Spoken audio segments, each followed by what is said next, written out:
जो आंकड़े हैं उसमें 6 करोड़ से अधिक लोगों को गरीबी रेखा से सुधार किया गया। 2016 से 16 तक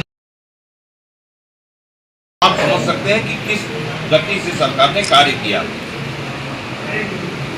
धुआं मुक्त रसोई घर 1 करोड़ 86 लाख लोगों को उज्ज्वला के कनेक्शन दिए गए। यहाँ के आंकड़े कोई हैं? हाँ, इस विधानसभा के, ये पूरे प्रदेश के आंकड़े हैं, तो यहाँ के आंकड़े होते तो बेहतर बात कर। सुशासन और सुरक्षा का ये दिवस 3 दिवसीय कार्यक्रम आयोजित किया गया है, जो पूरे प्रदेश में विभिन्न विकासखंड स्तरों पर, तहसील स्तर पर और जिला स्तर पर इसमें लोगों को जागरूक करने के लिए मेला लगाया गया। सरकारी योजनाओं की जानकारी जन जन तक पहुँचे, कैसे वो लाभान्वित हो, कोई भी व्यक्ति ऐसा न रह जाए जिसके पास कोई सरकारी योजना की लाभ न पहुँचे। इसी निमित्त ये आयोजन किए गए हैं। इसमें बहुत सारे लोग जो चयनित हुए हैं विभिन्न योजनाओं में, उनको आज यहाँ उपलब्धियां और जो सरकारी विकास की योजनाएं वो उनको कार्ड दिए गए हैं, उनको प्रशस्ति पत्र भी दिए गए हैं और साथ ही साथ लाभार्थियों को उनके कार्ड बांटे गए हैं, ट्राईसाइकिलें बांटे गए और जो हमारे विभिन्न विभागों के लाभार्थी हैं उनको चेक भी दिए गए हैं सरकारी, जो पैसा उपलब्ध होता है। तो ये जो हमारी माननीय मुख्यमंत्री जी काम कर रहे हैं उत्तर प्रदेश सरकार और पानी के दूर हो, कैसे इस प्रदेश से गरीबी कम हो, खत्म हो और हमारे नागरिक खुशहाल हो, उसी निमित्त ये आयोजन किए जा रहे हैं। मुझे खुशी है कि हमारे यहाँ प्रशासनिक अधिकारी, मेरे पार्टी के नेतागण, हमारे ब्लॉक प्रमुख जी, हमारे प्रीति दीक्षित जी, जिले के उपाध्यक्ष एसडीएम साहब, ये सब मिलकर के पूरे जिले में बहुत अच्छे कार्यक्रम हो रहे हैं, बहुत अच्छी उपलब्धियाँ लोगों तक पहुँचाई जा रही है। अभी ब्लॉक प्रमुख जी हरपालपुर ब्लॉक में करके आए, बरकनी ब्लॉक पर भी आयोजित है मेला, सांडी में आयोजित है, आज यहाँ तहसील पे हम सभी लोग आए हुए हैं, हमारे प्रधान बंधु हैं और क्षेत्र के सभी जागरूक लोग इसमें हिस्सा भी ले रहे हैं कि जो योजनाओं की जानकारी बहुत से लोगों को नहीं होती है वो कैसे जन जन तक पहुँचाएँ। इस निमित्त ये कार्यक्रम किए जा रहे हैं और माननीय योगी आदित्यनाथ जी की जो जीरो टॉलरेंस की पॉलिसी है उसका लाभ सभी व्यक्तियों को मिले।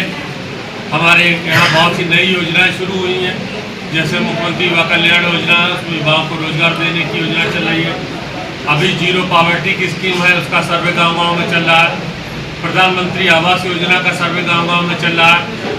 ऐसे ही हमारी बेटियां हैं, उनको जो टॉपर बेटियां पढ़ने में अच्छी स्कूटी देने की सरकार की योजना है। बड़े बड़े गाँव तो बसों चलाने के, जिला मुख्यालय तहसील मुख्यालय को बसों से जोड़ने की सरकार की योजना है। आवागमन के साधन बेहतर हों, अच्छी सड़कें बने, अच्छे विकास हो।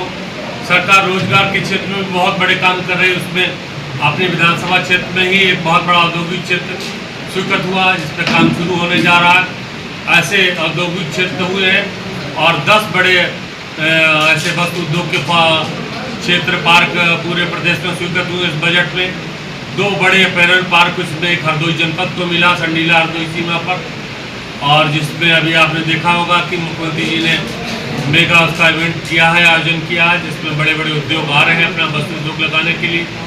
सरकार ने अपनी पॉलिसी बदली है और सरकार बहुत सारे इसमें इवेंट में रोजगार के साथ साथ इसमें सरकार अलग से पैसा भी दे रही है कि जो बड़े उद्योग लगाने आ रहे हैं उसमें स्टाम्प में छूट है, ज़मीनों में सरकार दे रही है, उसके साथ साथ सब्सिडी भी दे रही है। जितना बड़ा उद्योग होगा उसी हिसाब से सरकार उसमें सब्सिडी दे रही है।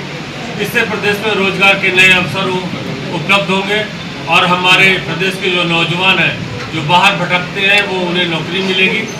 7.5 लाख नौकरियां पिछली सरकार कार्यकाल में दी गई थी और इस कार्यकाल में अब तक 1 करोड़ से ऊपर सरकारी नौकरियां का अवसर सरकार ने लक्ष्य तय किया। 1 लाख से अधिक नौकरियां दी जा चुकी हैं। अभी 62-63 हज़ार नौकरियां लगभग पुलिस की सीधी भर्ती में उपलब्ध हुई। आज भी मुख्यमंत्री जी ने आज विभाग के तमाम लोगों को नियुक्ति पत्र दिए हैं।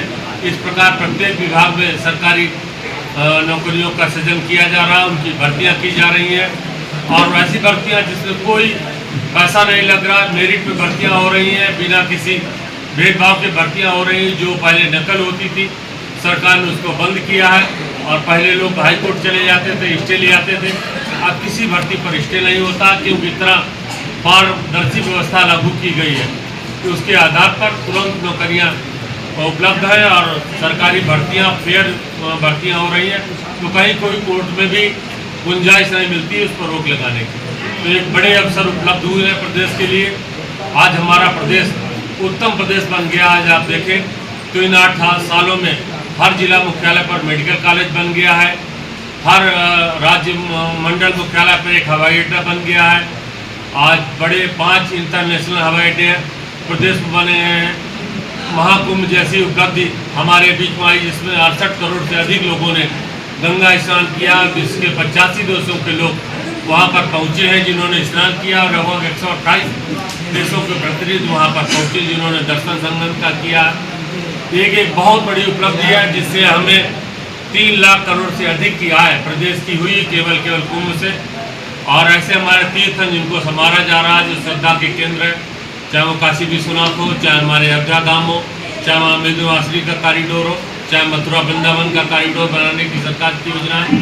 अन्य भी जो क्षेत्रीय तीर्थ हैं उनको भी सरकार संभाल रही है, उनको पर्यटन देश से सजाया जा रहा है। तो इससे पूरे देश में सबसे ज़्यादा पर्यटन उत्तर प्रदेश में सृजित हो रहे हैं और बाहरी पर्यटक यहाँ पर आ रहे हैं, धार्मिक पर्यटक आ रहे हैं। इसके साथ साथ इको पर्यटन की सरकार ने व्यवस्था सुनिश्चित की है। इको पर्यटन भी बहुत अच्छी तरीके से वो पार्क और तमाम ऐसे टूरिज्म डेस्टिनेशन है जिनको सरकार ने बनाया है, जैसे चूका है पीलीभीत में, अभी हमारे बुंदेलखंड में एक टाइगर रिजर्व बनाया जा रहा है, टाइगर सफारी बनाई जा रही है, लखनऊ में भी टाइगर सफारी बनाई जा रही है। ऐसे ही अन्य भी जो कतरनिया घाट है या पीलीभीत का लखीमपुर का हमारा दुधवा नेशनल पार्क है, इनमें सब में रोजगार के साथ साथ तमाम इको पर्यटन की सुविधाएं सृजित की गई हैं, जिससे प्रदेश के लोगों को रोजगार मिलेगा। बाहरी सैलानी यहाँ पर आ रहे हैं। और जैसा मैं इंफ्रास्ट्रक्चर की बात कर रहा था, तो बहुत सारे एक्सप्रेस वे तैयार हो गए, लगभग 12-14 एक्सप्रेस वे निर्माणाधीन है, 7-6 बन चुके हैं। उसमें प्रदेश का सबसे बड़ा एक्सप्रेस वे हमारी विधानसभा से होके जा रहा है, गंगा एक्सप्रेस वे, जो 592 किलोमीटर का एक्सप्रेस वे है। हमारे स्टील दान उसके लिए जगहें दी हैं। उसी के किनारे औद्योगिक क्षेत्र यहाँ रूपापुर में बन रहा, और इस एक्सप्रेस वे को आगे हरिद्वार और बनारस तक बढ़ाने की सरकार की इसी बार योजना है, डेवलप किया जाएगा। इसी से एक लिंक बुंदेलखंड एक्सप्रेस वे को जोड़ा जा रहा है, उससे फरुखाबाद वो लखनऊ आगरा एक्सप्रेस वे जुड़ेगा, पूर्वांचल एक्सप्रेस वे जुड़ेगा। तो सारे एक्सप्रेस वे का जंक्शन इस समाज की विधानसभा में होगा, जिससे हमारी विधानसभा क्षेत्र में बहुत बड़ा विकास होगा, रोजगार के नए अवसर सृजित होंगे, बाहरी कंपनियां आकर के यहाँ उद्योग लगाएंगी। तो मैं कहता हूँ एक बहुत बड़ी उपलब्धि हम लोगों को मिली है, जो इन 8 सालों में माननीय मुख्यमंत्री जी के नेतृत्व में जिस प्रकार उत्तम प्रदेश बना है। मैं बहुत बहुत आभारी हूँ माननीय मुख्यमंत्री जी का, माननीय प्रधानमंत्री जी का, जिनके नेतृत्व में प्रदेश और देश उन्नति के नए आयाम को छू रहा है और प्रगति के नए पथ पर प्रदेश आगे बढ़ रहा है। बहुत बहुत धन्यवाद। आगे फिर